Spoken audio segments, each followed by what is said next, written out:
This project is inspired by the tradition of Dia de los Muertos, celebrated in Mexico and many other Hispanic countries. We are going to be creating a decorated calavera, or a skull, which is a tradition of this celebration. We're going to be doing this piece of art through printmaking. So the first thing we need to do is decorate our printing plate. You are going to get a template for your skull, and you will start to add designs of your choosing. The only rules about the designs is that they need to be symmetrical, which means that they need to be matching as if they were reflected across that middle line of symmetry. So anything you add to one side, you need to add it to the other side, the best that you can. Obviously, it's not going to be exactly perfect.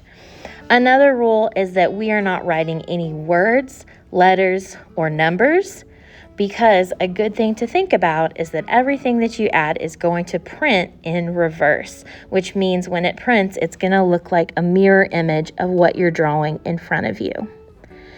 So you're going to add your details. I got very detailed in mine, adding lots of tiny shapes and designs. Yours might not be quite as detailed, but you definitely want elements added in and around the eyes, at the top of the head, and on the cheeks of your skeleton. Again, this is just your plan for the design. Nothing is going onto our printing plate just yet. So I am just drawing on pencil on a regular sheet of paper. Shortly, you will see in this video how we get this design transferred into our printing plate. There are many different methods for making prints. What we're doing is styrofoam plate relief prints. So any of the designs that you're making are actually going to be the part of the print that does not hold ink. Anything that you leave plain white in pencil is going to hold the ink that you're printing with. Once you finish your design, you are going to cut that template out on the rectangle, because that rectangle will fit almost perfectly onto your foam printing plate.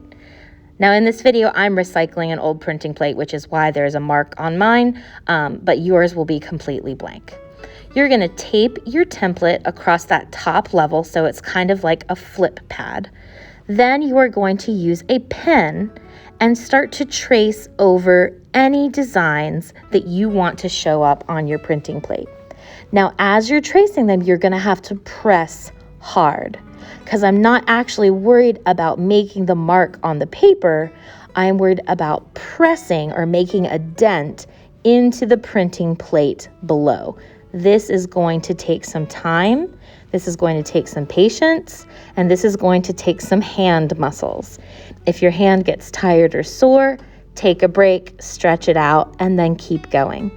The marks that the pen is making just kind of help us to keep track of what part we have traced and what part we have not traced. Obviously, since I did tons of designs, I sped this up a lot so we don't have to sit here forever watching me do it. And then when I lift up, the very last thing I'm going to do is trace the outline of my skull around the edge. And then when I lift up that page, I should see at least a faint imprint of my design left behind.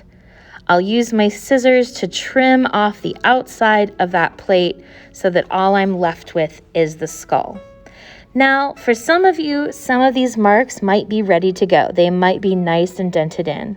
But the next thing I'm going to do is get that wooden dowel and deepen some of those grooves onto my plate, especially if it didn't transfer nice and solidly, because I really want that design to show up bold. Again, in a relief print, anything that we're pressing in to the foam is going to show up white. If this were a woodblock print or a linoleum print, we would be carving these pieces out with a carving tool. And so whatever was left behind would be what prints our ink for us. As you finish up your printing plate, the next thing we're going to do is prep the papers that we're actually going to print on. Now, we could print on just blank paper, but I thought it would be fun to use these bright and joyful colors, kind of inspired by Dia de los Muertos. Adding my polka dots all around, just choosing 3 colors so I don't get too carried away, but filling up my paper with those colorful polka dots, switching to a second paper and filling it up with colorful polka dots as well. Maybe this time choosing some different colors. And then we're going to print our skull on top of these papers. Now, you could also print on a plain white sheet of paper. You could print on a plain piece of colored construction paper, but that is completely up to you as the artist, what you would like to print on. Now, I will probably pause this and go over it in very detail, our printing procedures. But basically, at each station, there will be an inking tray and a brayer, and you will roll out that ink until it looks sparkly and it makes that little kind of scratchy sound as the brayer rolls over it. Your printing plate will be on a messy mat sort of piece of paper. You will roll that ink evenly and smoothly all over your printing plate, keeping it on that messy piece of paper so that if you overroll, it doesn't get onto the table or mat behind you. You'll scoot that plate over, take it off your messy mat, take your dotted paper, lay it down, and massage, massage, massage. The better you and evenly you press, the darker black that beautiful print is going to come out. Once you've given it a few very good rubs on the back, you'll flip it over and peel that printing plate off, carefully revealing the print that you created. That one will go to the drying rack. You can ink your printing plate for a second time, making sure that that ink is nice and refreshed, moving your plate over, laying down that printed paper, flipping it, and peeling carefully. Now, if we have time, I might give you the option of some extra papers. For example, with this one, I had the idea of printing my Calavera and then also using parts of my printing plate to add kind of corner designs.